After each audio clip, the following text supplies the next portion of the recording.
Hello friends, I am Subodh Kumar. आज हम पढ़ेंगे कॉर्पोरेट अकाउंट। और कॉर्पोरेट अकाउंट में एक टॉपिक होता है रिडम्पशन ऑफ डिबेंचर। उस रिडम्पशन ऑफ डिबेंचर की आज हमें स्टडी करनी है। तो सबसे पहले हेडिंग दे दीजिए रिडम्पशन ऑफ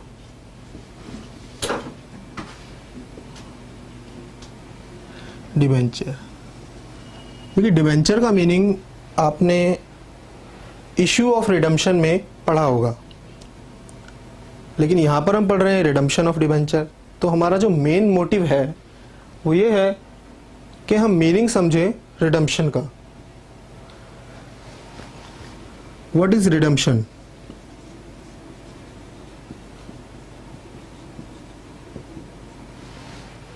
रिडम्पशन का मीनिंग है रीपेमेंट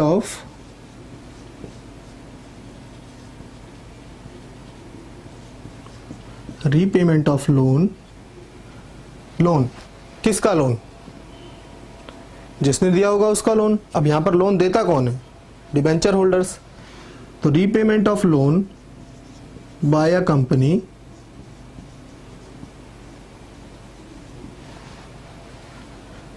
जो उन्होंने लिया है, यानी taken from debentures holders. Debenture holder से लिया हुआ लोन कंपनी को वापस करना है। डिबेंचर कहो या बॉन्ड्स, दोनों एक ही चीज है। कभी कभी डिबेंचर की जगह पर वर्ड यूज कर लिया जाता है बॉन्ड्स।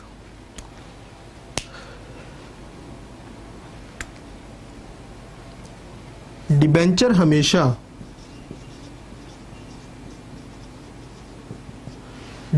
हमेशा रिडीम्ड होते हैं as per terms of issue.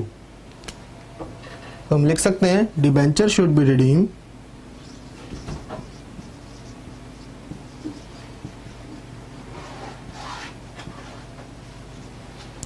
As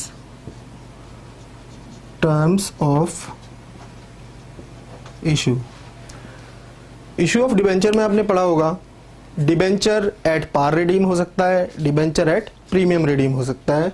और जैसे भी रिडीम होता है वो पहले से ही आपको पता होता है। इट मीन्स जब आपके सामने पेपर में क्वेश्चन होगा तो आपको पहले ही पता होगा कि आपको रिडम्पशन करना किस तरीके से है, किस मोड से आपको रिडम्पशन कराना है।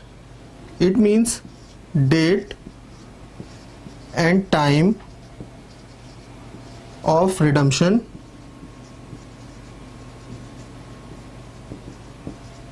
is always be given in question। वो आपको क्वेश्चन में दिया होगा।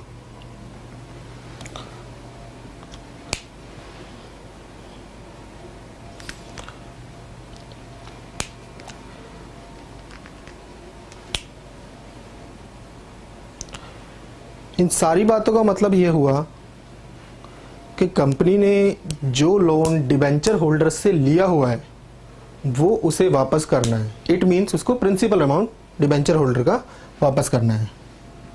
यहां पर हम लिख सकते हैं company must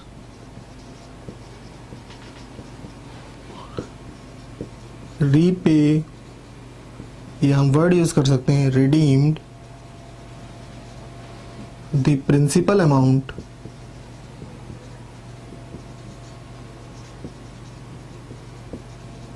of debenture holder. Company को डिबेंचर होल्डर का जो पैसा उन्होंने लिया हुआ है वो रिडीम करना होता है विद इंटरेस्ट। अगर कोई इंटरेस्ट इनका आउटस्टैंडिंग चल रहा है तो, और प्रीमियम ऑन रिडम्पशन।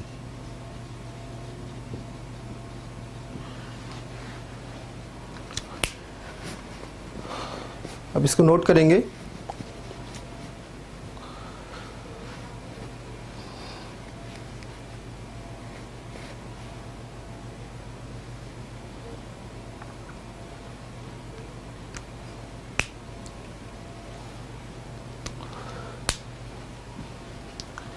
चलिए,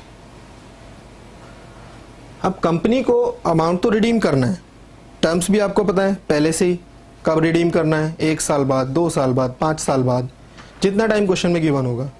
अगर कंपनी रिडम्पशन के टाइम पर उसको रिडीम करने में फेल हो जाती है, यानी रिडम्पशन के टाइम पर कंपनी ने रिडम्पशन करने में कंपनी फेल हो जाती है, तो उस टाइम पर क्या पेनल्टी है वो भी हम यहां पर समझ लेते हैं। तो इसको नोट कर लीजिए, साफ कर देता हूं यहां से।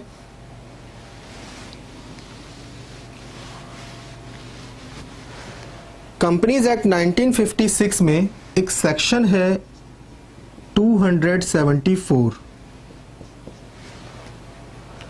सेक्शन 204 सबसेक्शन 1, और इसके अंदर एक कॉलम आता है, कॉलम नंबर जी। इसमें पेनल्टी फॉर डिफॉल्ट बताई गई है।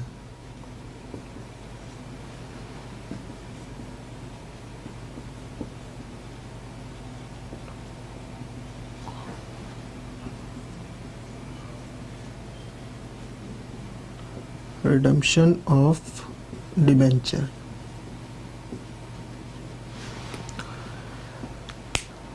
क्या क्या पेनल्टीज हैं। अगर कोई पब्लिक कंपनी का डायरेक्टर इसको पैसा रिडीम करना है और ये फेल हो जाता है, तो इसके ऊपर क्या पेनल्टी है। ए director of public company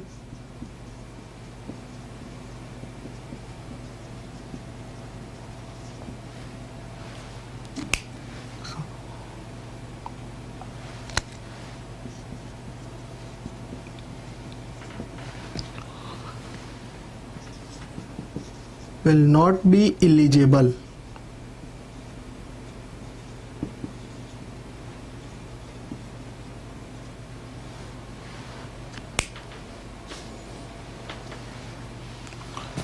be eligible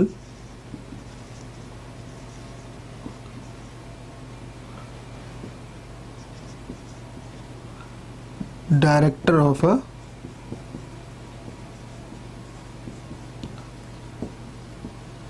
यानी वो आगे अब किसी कंपनी में डायरेक्टर नहीं बन सकता।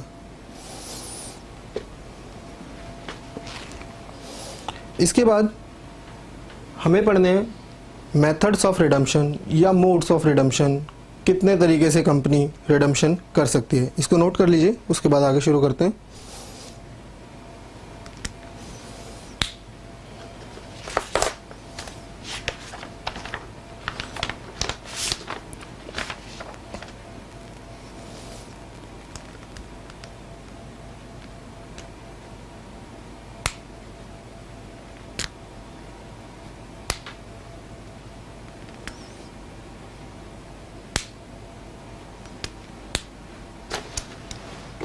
चलिए,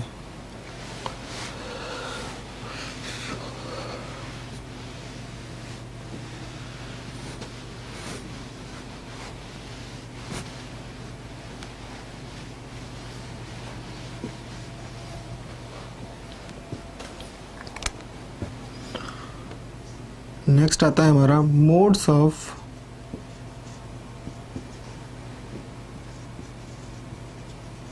रिडम्पशन ऑफ डिबेंचर।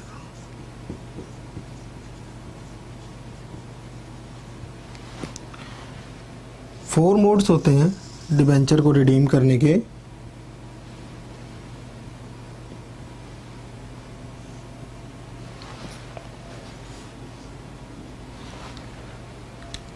चार मेथड्स हैं, चारों एक साथ अप्लाई नहीं होंगे, एक एक करके अप्लाई होगा, या फिर किसी कंपनी में कोई मेथड अप्लाई होगा, कोई कंपनी किसी मेथड को अप्लाई करेगी। पहला मेथड आता है इसमें रिडम्पशन बाय लंपसम। लंपसम का मीन होता है आपको सारा पैसा एक साथ रिडीम करना है। 5 लाख के डिबेंचर थे तो 5 के 5 लाख एक साथ रिडीम करना है। 10 लाख के थे तो 10 लाख एक साथ रिडीम करना है, 15 के थे तो 15 एक लाख एक साथ रिडीम करना है। दूसरा मेथड होता है रिडम्पशन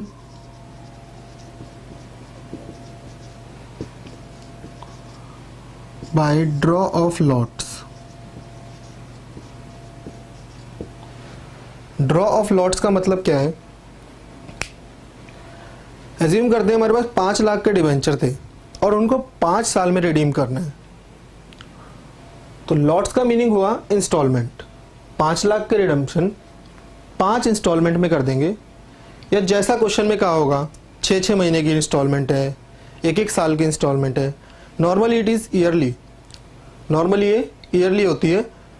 अगर 5 लाख के डिबेंचर 5 साल में रिडीम करने हैं तो आपको 1-1 लाख के डिबेंचर हर साल रिडीम करने होंगे, और इसको बोला जाएगा ड्रॉ ऑफ लॉट्स। थर्ड आएगा रिडम्पशन बाय कन्वर्जन। कन्वर्जन बनाए कन्वर्ट से, मीन्स डिबेंचर आपसे लिए जाएंगे और आपको डिबेंचर के बदले में shares, equity share, preference share या डिबेंचर के बदले में डिबेंचर भी दे दिया जाता है। लेकिन उस केस में आपको डिबेंचर डिफरेंट टाइप के इशू करने होते हैं, वो सब हम बाद में पढ़ेंगे। फोर्थ मेथड है हमारा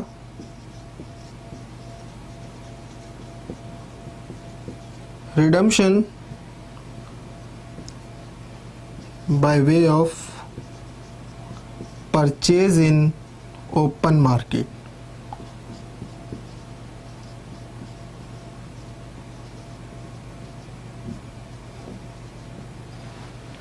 purchase in open market, market तो सभी के लिए है, कोई भी जाकर के खरीद सकता है। जब मार्केट में डिबेंचर फ्रीली अवेलेबल होते हैं तो कंपनी रिडम्पशन के लिए कभी कभी इस मेथड को भी अप्लाई करती है कि वो मार्केट से रिडम्पशन के लिए डिबेंचर खरीदते हैं और उनको बाद में रिडीम कर देते हैं। रिडम्पशन 2 तरीके से हो गए, यहाँ पर या तो कैंसिल हो जाएंगे या फिर उनको री इशू कर देंगे।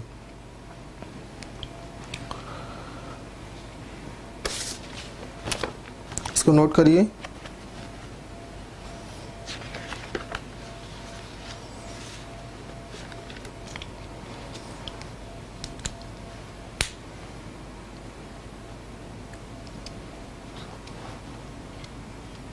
नहीं,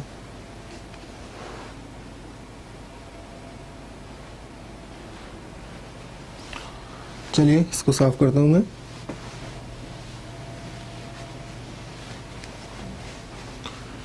तो मोड्स में पहला मोड आता है redemption bye lump some.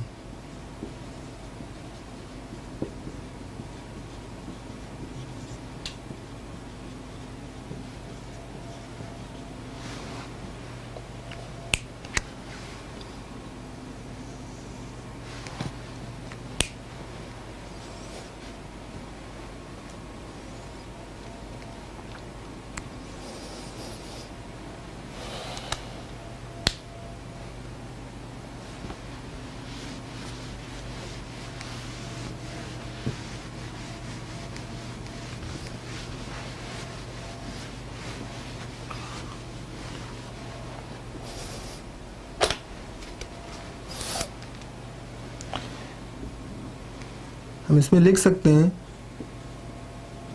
Redemption of debenture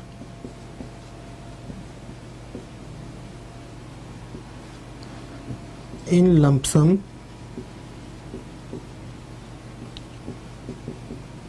after expiry of a specified time, यानी जो टाइम आपको दिया गया था उसके बाद इस डिबेंचर को हम क्या कर रहे हैं, रिडीम करेंगे। एग्जाम्पल लेते हैं।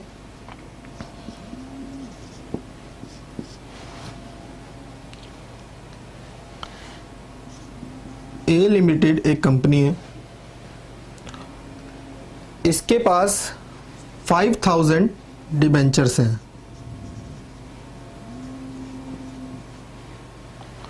5,000 10% डिबेंचर्स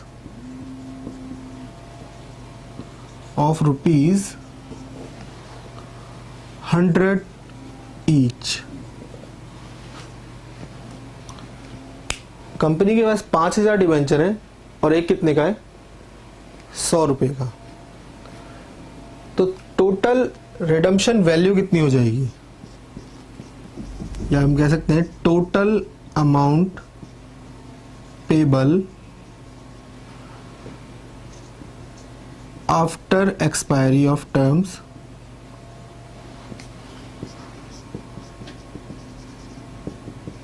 इज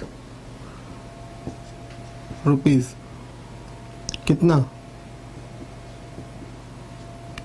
5 लाख। ये 5 लाख आया कैसे, आपके पास 5,000 डिबेंचर हैं और 100 रुपीज़ का एक है, दोनों को मल्टीप्लाई कर देंगे तो 5 लाख की वैल्यू आपको टोटल रिडीम करनी है।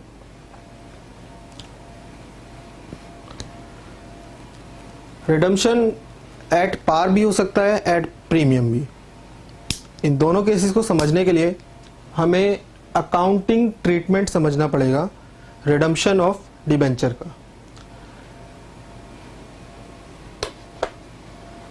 तो इस टॉपिक में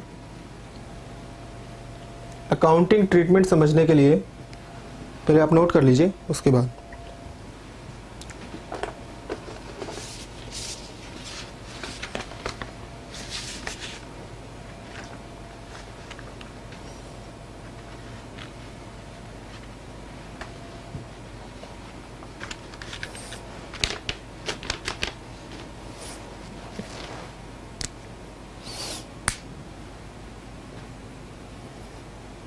चलिए इसको साफ करते हैं।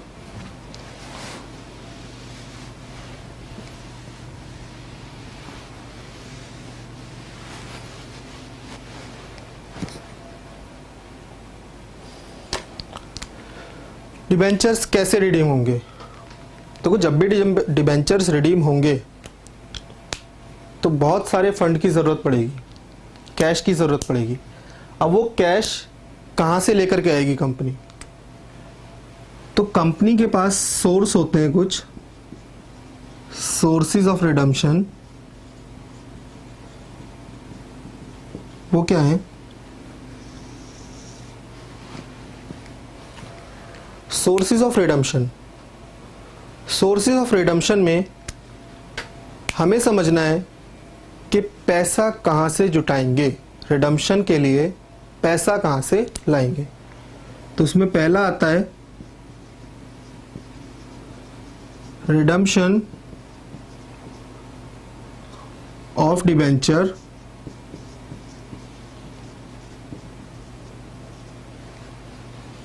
आउट ऑफ प्रॉफिट, यानी कंपनी ने जो प्रॉफिट कमाया उससे डिबेंचर्स को रिडीम कर दिया जाएगा। सेकंड मेथड है, सेकंड सोर्स है हमारे पास sale of investments. Company investments को सेल कर देगी, उससे भी हमारे पास पैसा आ जाएगा। थर्ड है हमारे पास इश्यू ऑफ सिक्योरिटीज और शेयर्स। हम शेयर इशू कर दें तो शेयर इशू करने से हमारे पास क्या आ जाएगा, फंड्स आ जाएंगे, और उसके बाद हम डिबेंचर्स को रिडीम कर पाएंगे। नोट करिए,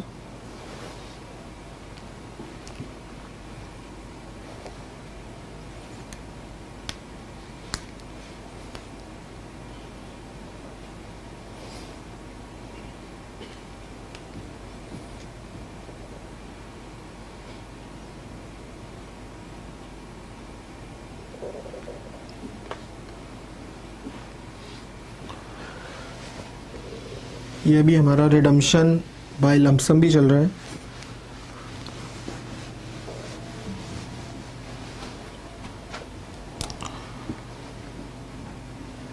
कैसे होगी? सबसे पहले ड्यू की एंट्री होती है।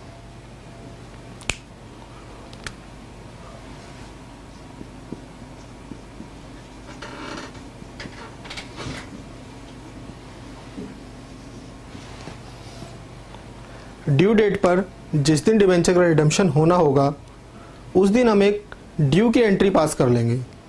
और वो एंट्री कैसे होगी?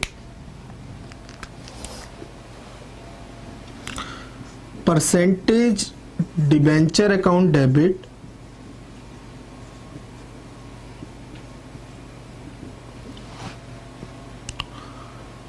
टू डिबेंचर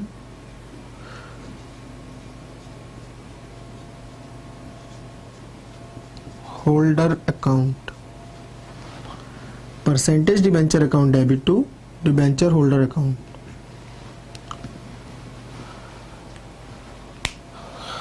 अगर डिबेंचर के रिडम्पशन पर कोई प्रीमियम है, प्रीमियम मीन्स 100 रुपये का डिबेंचर है, 110 वापस कर रहे हैं, तो उस प्रीमियम को हम डेबिट कर लेंगे। अब वो डेबिट क्यों किया जा रहा है इसका एक्सप्लेनेशन मैं अभी देता हूं आपको।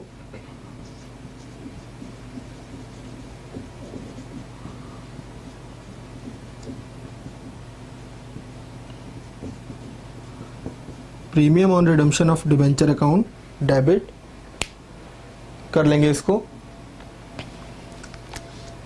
एक आपको मैं हिंट देता हूं, जब आपने इशू ऑफ डिबेंचर का चैप्टर किया होगा तो इशू के टाइम पे आपने एक एंट्री बनाई होगी डिबेंचर इशू की, बैंक अकाउंट डेबिट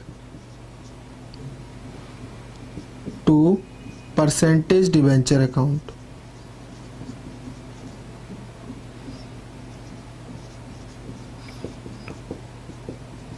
जब आपने डिबेंचर को इशू किया था तो ये एंट्री आपने बनाई थी at the time of issue.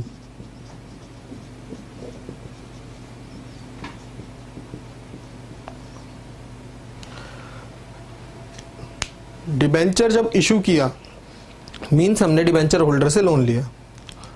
Loan liability का पार्ट है और लायबिलिटी को हमने क्रेडिट कर दिया। अब हम उसी लायबिलिटी को वापस करने वाले हैं। वापस करने वाले हैं तो हमारी लायबिलिटी कम हो जाएगी और लायबिलिटी कम होगी तो उस लायबिलिटी को हमें डेबिट करना होगा। प्रीमियम के बारे में समझते हैं।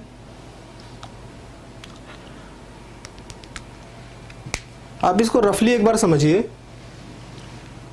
अगर मैं कहता हूं आप मुझे 100 रुपये अभी दे दो और 5 साल के बाद मुझसे 110 ले लेना। 110 बना 100 प्लस 10, तो ये जो 10 है ये तो मेरे लिए लॉस ही हुआ ना। मैं एक्स्ट्रा पेमेंट कर रहा हूं, मेरे लिए नुकसान है। और आपने अकाउंटिंग रूल्स में पढ़ा है कि जितने भी लॉस होते हैं उन सभी को किया जाता है डेबिट। तो इसीलिए रिडम्पशन के टाइम के प्रीमियम को हमने डेबिट कर लिया है।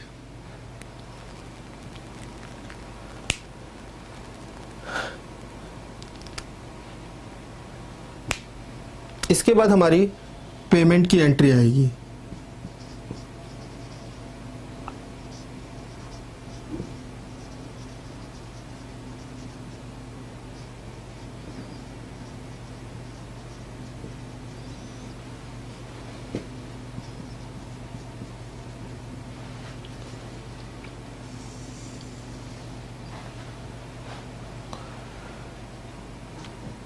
जब हमें डिबेंचर होल्डर को पेमेंट करनी है तो सीधी सी बात है कैश जाएगा,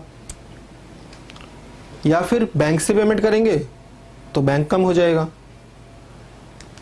बैंक और कैश कम होते हैं तो क्रेडिट होते हैं। तो एक चीज तो क्लियर है कि बैंक अकाउंट हमारा क्रेडिट होगा। अगर बैंक क्रेडिट होगा तो डेबिट किसको करें? डेबिट उसको करेंगे जिसको पैसा देना होगा, और पेमेंट हमें किसको करनी है, डिबेंचर होल्डर को। तो डिबेंचर होल्डर यहां पर होगा डेबिट,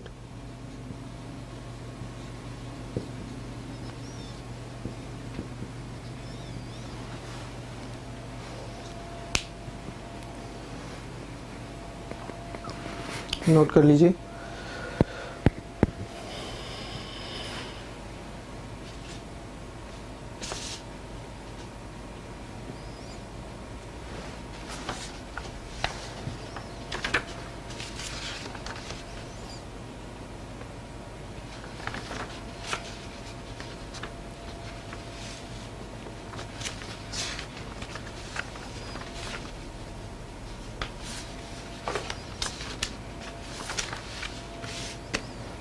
ये सब जनरल बातें थी।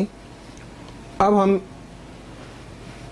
प्रॉपर एक एग्जाम्पल के साथ रिडम्पशन करेंगे।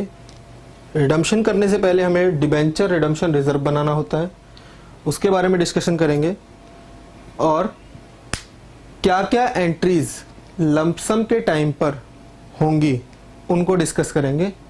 जनरल बात हमारी अभी तक खत्म हो चुकी है कि पेमेंट ड्यू कैसे होती है और पेमेंट की एंट्री यानी पेमेंट किस तरीके से होती है। चलिए इसको साफ करते हैं।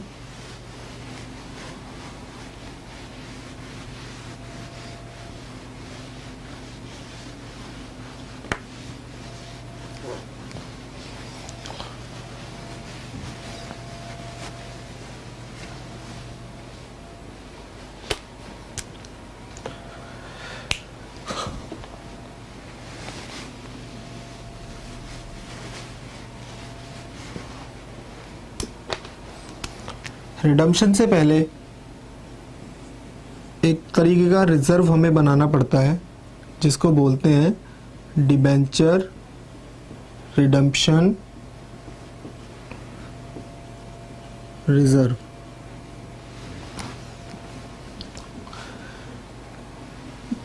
दिसंबर 2000 से पहले ये नहीं बनाना होता था, but to protect the interest of debenture holders, debenture holder के इंटरेस्ट को प्रोटेक्ट करने के लिए सेबी ने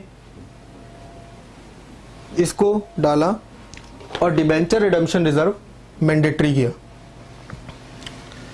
debenture redemption reserve companies act के सेक्शन 117 के अकॉर्डिंग ही बनेगा, लेकिन जब भी डिबेंचर्स को हम रिडीम करेंगे तो कितना डीआरआर बनाना है वो समझने वाली बात है। डिबेंचर रिडम्पशन रिजर्व के लिए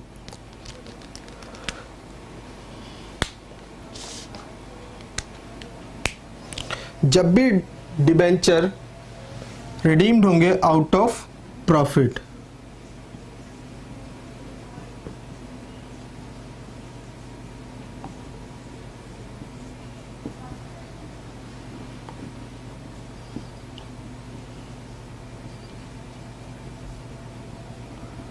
redemption of debenture out of profit, इस केस में डीआरआर यानी debenture redemption reserve should be maintained at 50% of face value। Face value किसकी? Face value of debenture. Debenture की फेस वैल्यू का 50% हमें डीआरआर बनाना होगा।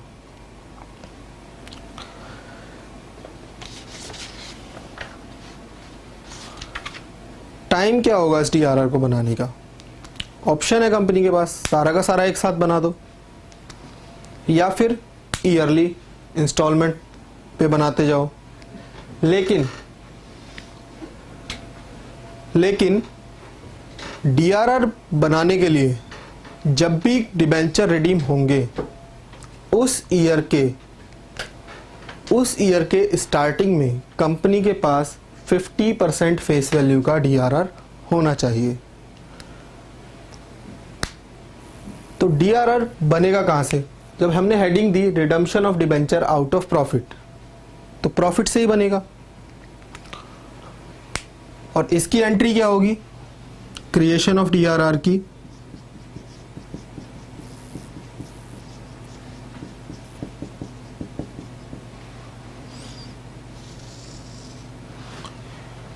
इसकी एंट्री होगी statement of profit and loss account debit to debenture redemption reserve account. ये हमने DRR की एंट्री कर। DRR कितना? ये बनेगा 50% of face value of debenture.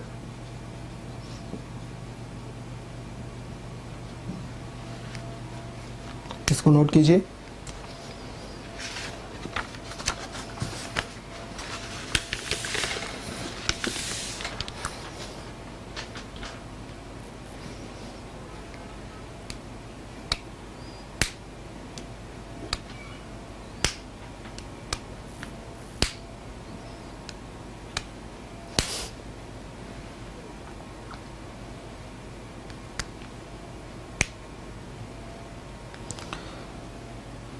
अब इसका नाम है डिबेंचर रिडम्पशन रिजर्व।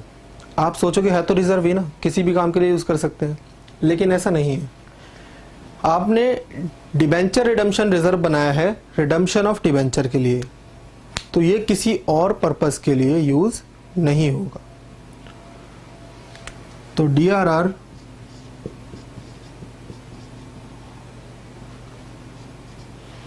DRR किसी और पर्पस के लिए यूज नहीं होगा।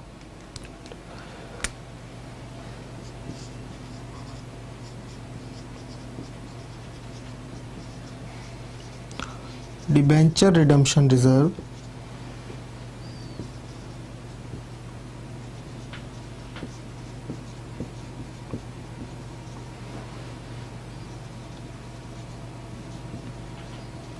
एनी अदर पर्पस, किसी और काम के लिए आप इसको यूज नहीं कर सकते। इसके बाद इसकी कुछ एग्जम्पशंस भी हैं। कुछ कंपनियों को DRR बनाने से छूट मिल जाती है, उन्हें मतलब DRR नहीं बनाना होता। अब उसकी कंडीशन क्या है?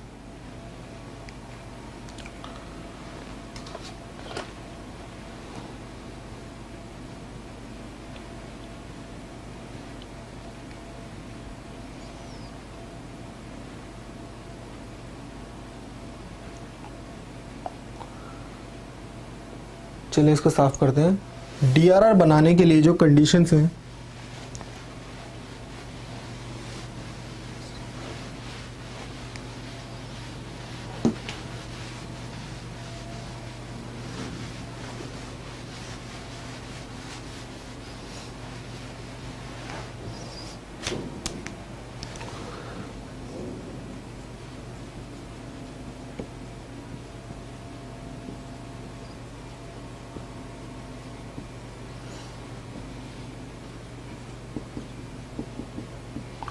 डिबेंचर रिडम्पशन रिजर्व बनाने के लिए क्या क्या एग्जम्पशंस हैं, किस किस को इसकी छूट मिल जाएगी?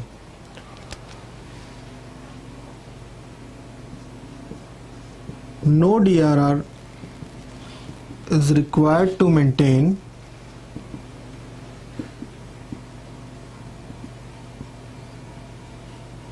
if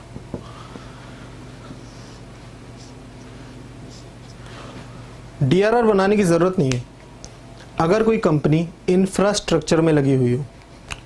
किसी कंपनी का बिजनेस हो इंफ्रास्ट्रक्चर का, मीन्स रोड बनाने का, ब्रिज बनाने का, डैम बनाने का, इस तरीके की कंपनियों को DRR बनाने की ज़रूरत नहीं होती।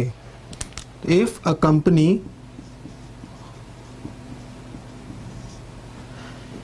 engaged in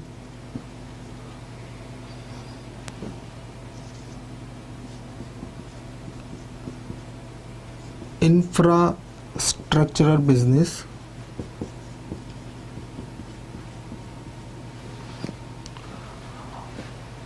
और दूसरी छूट किसको है? अगर कोई कंपनी 18 महीने के अंदर अंदर अपने डिबेंचर्स को रिडीम कर दे, means maturity life of debenture कितनी हो? With in 18 months. 18 महीने के अंदर अंदर अगर वो रिडेम्पशन कर देते हैं तो उनको भी डीआरआर बनाने की जरूरत नहीं है।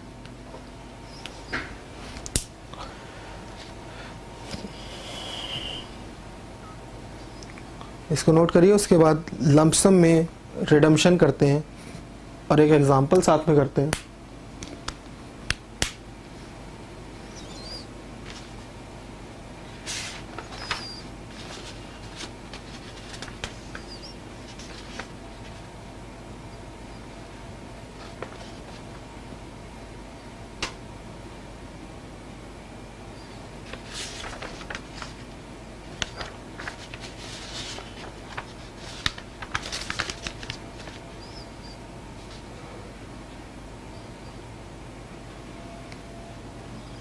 चलिए,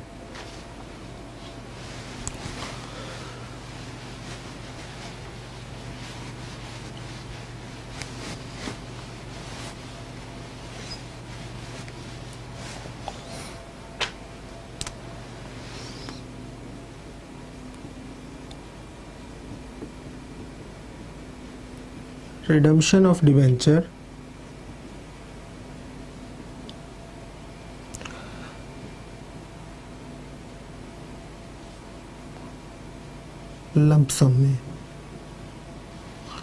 लंपसम में इसको रिडीम करना है।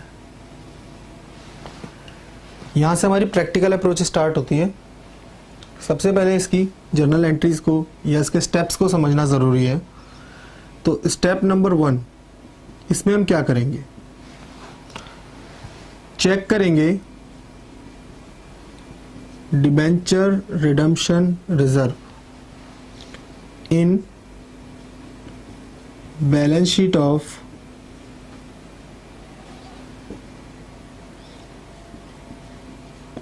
हम चेक करेंगे क्या बैलेंस शीट में तो कोई डीआरआर प्रेजेंट नहीं है। अगर है और वो सफिशिएंट है तो और डीआरआर बनाने की ज़रूरत नहीं है। हो सकता है डीआरआर बनाया ही नहीं हो, या हो सकता है डीआरआर बनाया हो और कम बनाया हो। तो हम क्या करेंगे? अपने सेकंड स्टेप में डीआरआर बनाएंगे, क्रिएट करेंगे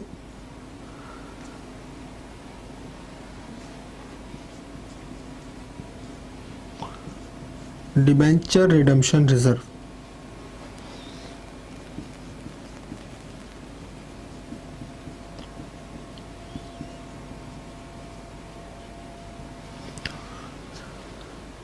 चलिए, डिबेंचर रिडम्पशन रिजर्व क्रिएट करने की एंट्री जो अभी हमने सीखी थी, स्टेटमेंट ऑफ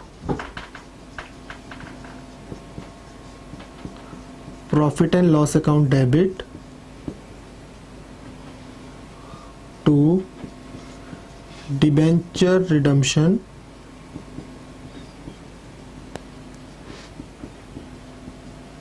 रिजर्व अकाउंट।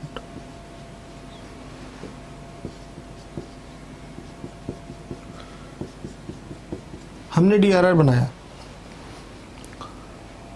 अब डीआरआर तो बन गया, अब हमें पेमेंट ड्यू करनी है और ड्यू की एंट्री मैं आपको बता चुका हूं। तो स्टेप नंबर 3 हमारा होगा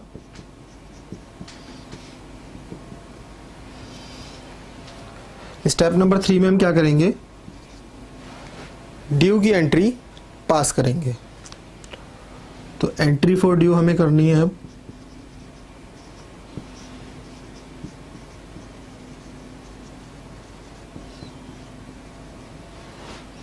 क्या एंट्री थी?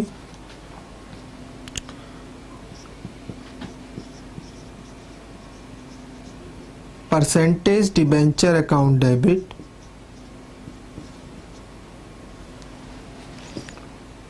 अगर कोई प्रीमियम है तो प्रीमियम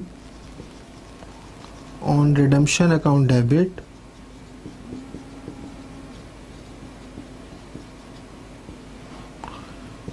टू डिबेंचर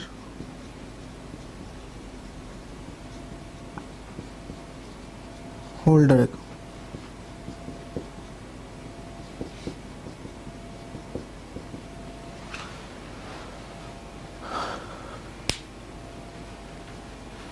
चलिए इनमें लिख लेते हैं कितना कितना बनाना होता है। डिबेंचर में आएगी face value,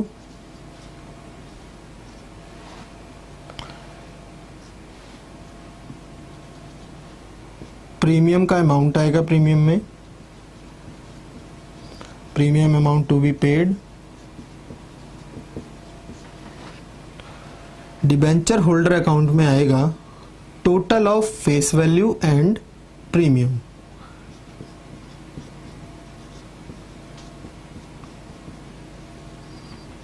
face value and premium on redemption.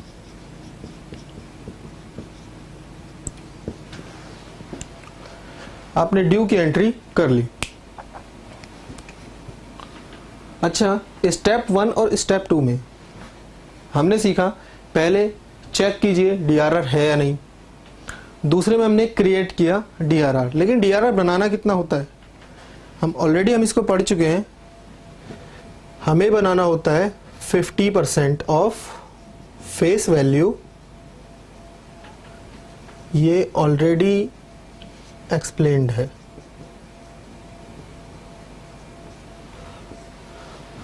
और मैं आपको इस एंट्री का भी एक्सप्लेनेशन दे चुका हूं, ये भी आपको एक्सप्लेन में कर चुका हूं। नाउ अब हम करेंगे डिबेंचर को पेमेंट। तो इसको साफ कर देता हूं मैं ऊपर का पोर्शन स्टेप नंबर 4 के लिए।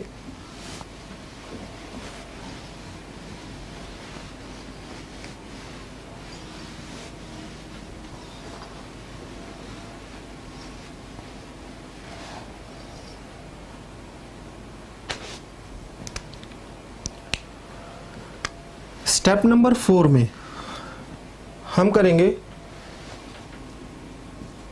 Debenture holder account debit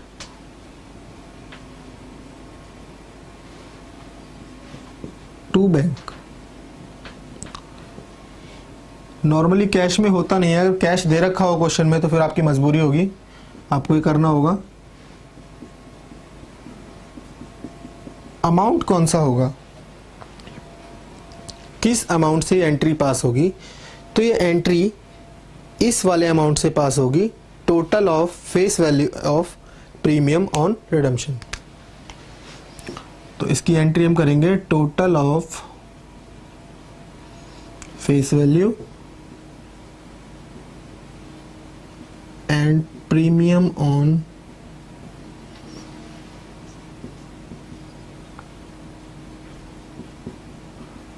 redemption. इससे हमें इस एंट्री को पास करना होगा। अब एक लास्ट एंट्री आती है step number 5।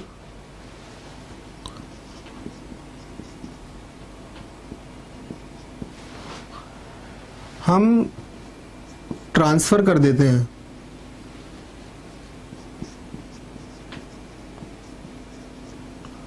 Transfer of balance in debenture redemption reserve account into general reserve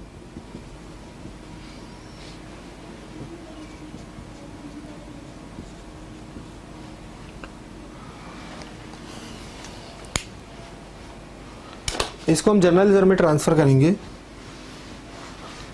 क्यों करेंगे इसका एक्सप्लेनेशन आपको भी मिल जाएगा, पर पहले एंट्री नोट कर लेते हैं।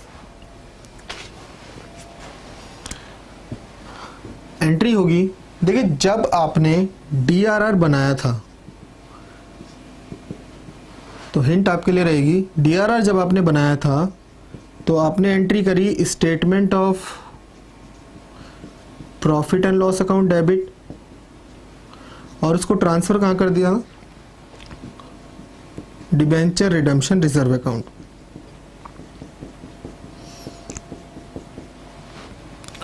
जब आपने डिबेंचर रिडम्पशन रिजर्व अकाउंट बनाया तो आपने इसको क्रेडिट किया, एक लायबिलिटी में आपने इसको रखा। अब इसको ट्रांसफर करके हमें जर्नल रिजर्व में लेकर के जाना है।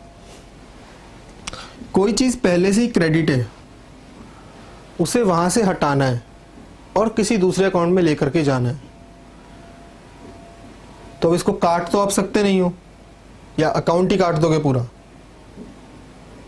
इसके लिए आप ये करोगे कि इस अकाउंट को कर लोगे डेबिट, डिबेंचर रिडम्पशन अकाउंट को कर लोगे डेबिट, और किस में डाल दोगे इसको, जनरल रिजर्व में। तो डिबेंचर रिडम्पशन रिजर्व अकाउंट करेंगे हम debit to general reserve account.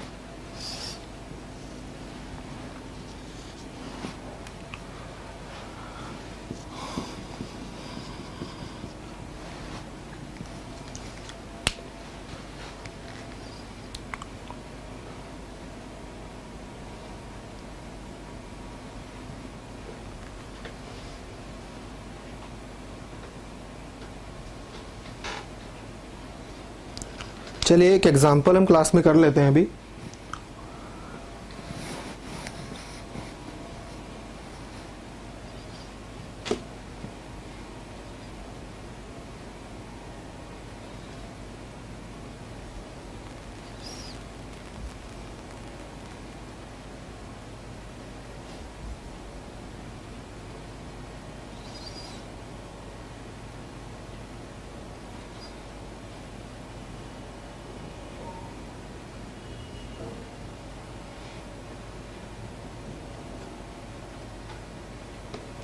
चलिए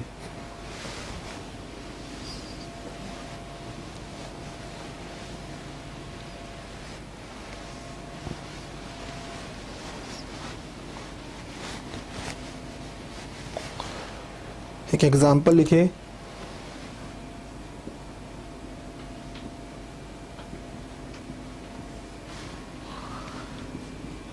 XYZ लिमिटेड, इनके पास 20 lakhs के 14% डिबेंचर्स हैं। 20 lakhs के 14% डिबेंचर। अब कंपनी इनको रिडीम करना चाहती है।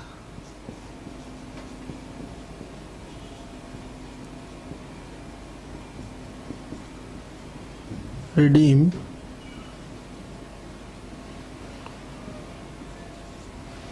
Eight 5% premium. आगे इंफॉर्मेशन है, फेस वैल्यू है इसकी ₹100 ईच। क्वेश्चन में इतनी इंफॉर्मेशन गिवन है और आपको रिडम्पशन करना है। अजम्पशन ये रहेगी कि कंपनी के पास सफिशिएंट अमाउंट है DRR बनाने के लिए।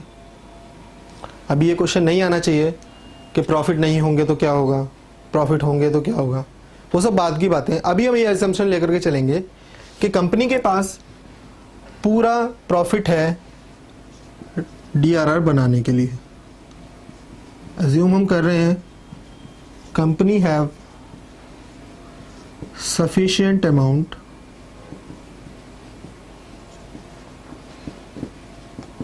For creation of debenture redemption reserve. Solution हम करते हैं इसका। सबसे पहले चेक किया हमने क्या क्वेश्चन में कोई DRR प्रेजेंट है, नहीं है। अब DRR प्रेजेंट नहीं है तो हमारा पहला स्टेप बन जाएगा कि हमें DRR बनाना है। तो सबसे पहले entry for DRR, debenture redemption reserve. First entry है ये, स्टेटमेंट ऑफ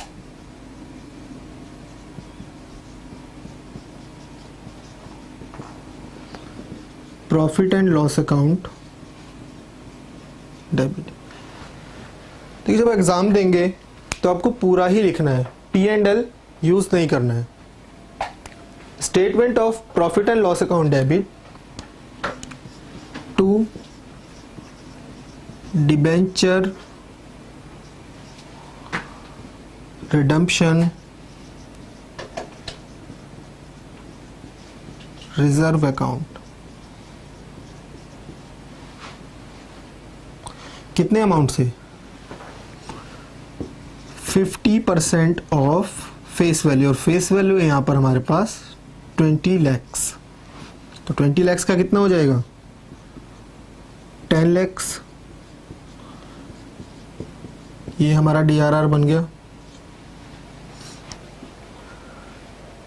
सेकेंड स्टेप में हमें एंट्री करनी होती है एंट्री फॉर पेमेंट ड्यू।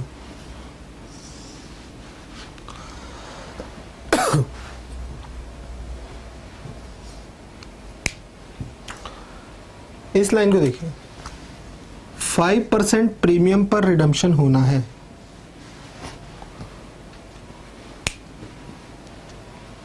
यानी रिडम्पशन के टाइम पर 100 नहीं 105 रुपये जाएंगे। 100 का 5%, प्रीमियम 5% है, 105 रुपये जाएंगे।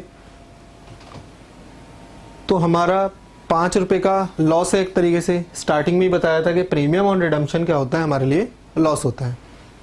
तो जब हम इसकी एंट्री पास करेंगे तो एंट्री बन जाएगी percentage debenture account debit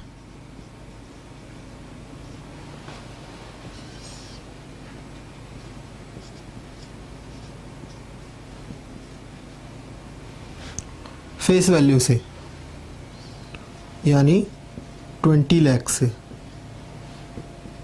face value. और डिबेंचर में हमेशा फेस वैल्यू ही आनी है, उसमें कुछ और अमाउंट नहीं आ सकता।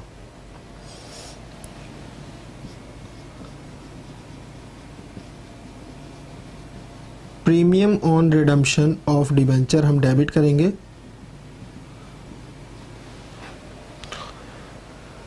क्वेश्चन में क्या है? 5%। इधर इसको एक बार रफली समझ लेंगे। अगर हम इसको रफली समझें तो क्या होगा? या तो आप इस तरीके से निकालिए, 100 एक फेस वैल्यू है एक डिबेंचर की,